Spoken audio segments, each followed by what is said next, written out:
वादळ गेलं पण कारस्थानं सुरू झाली. पडलेली नवे उभी हिरवी झाडंही बळी पडली. वादळानंतर लाकूड चोरांचा थैमान. PWD म्हणता आम्ही कुणालाच परवानगी दिली नाही. मग एवढ्या मोठ्या प्रमाणावर वृक्षतोड कशी? PWD साफ नकारात, मग परवानगी कुणाची? तक्रार दाखल पण कारवाई कुठं? कोट्यवधींचे लाकूड विक्रीला पण सरकारी संगनमताचा संशय.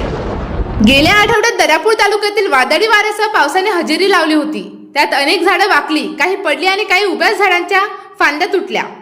ही नैसर्गिक घटना होती, पण या घटनेचा गैरफायदा घेत काही लाकूड माफियांनी आपलेच हात धुतले. दर्यापूर ते आशेगाव मुख्य रस्त्यावर गेल्या 2 दिवसांपासून काही मजूर झाडं तोडताना आणि ट्रकमध्ये लाकूड भरताना दिसले.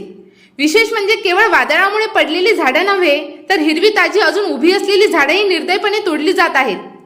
या वृक्षतोडी संदर्भात कुठल्याही प्रकारची परवानगी सार्वजनिक बांधकाम विभागाने दिलेली नाही, अशी माहिती अभियंता भोई यांनी सह्याद्री माझा न्यूजशी बोलताना दिली आहे. एवढंच नाही तर भोई यांनी स्पष्टपणे सांगितलं की आम्हाला खल्लारा आणि दर्यापूर पोलीस स्टेशनमध्ये याबाबत तक्रार सुद्धा दाखल केली आहे. पण प्रश्न असा निर्माण होतो की जर PWDने कोणालाही परवानगी दिली नसेल तर ही वृक्षतोड कशी सुरू आहे? झाडं कोणाच्या आदेशाने तोडली जात आहेत?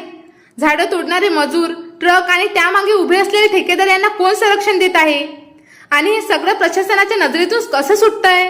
वृक्षतोड होत असताना PWD विभागाचे कर्मचारी त्या ठिकाणी गाडीसह उपस्थित असल्याचे स्थानिकांनी पाहिले आहे. त्यांच्यासोबत एका स्कॉर्पिओमधून आलेले ठेकेदार त्याच परिसरात झाडांची पाहणी करताना आणि काही झाडे कटिंगसाठी मजुरांना आदेश देताना पाहिले गेले.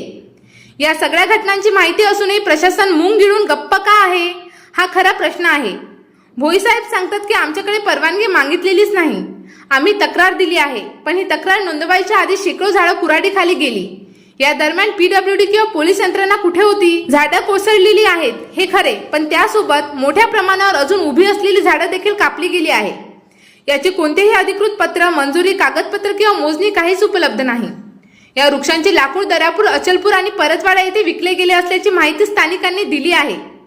त्यावरून हे स्पष्ट होते की वादळ हे केवळ एक निमित्त आहे, पण लूट तर आधीच ठरलेली होती. आता प्रश्न असा आहे की जर सार्वजनिक बांधकाम विभागाच्या अखत्यारीतील झाडं परवानगीशिवाय तोडली जात असतील आणि त्याची जबाबदारी विभाग पोलीस स्टेशनवर ढकलत असेल तर नक्की दोष कोणाचा? हे केवळ जबाबदारी झटकण्याचं राजकारण आहे की यामागे मोठा घोटाळा लपवला जातोय?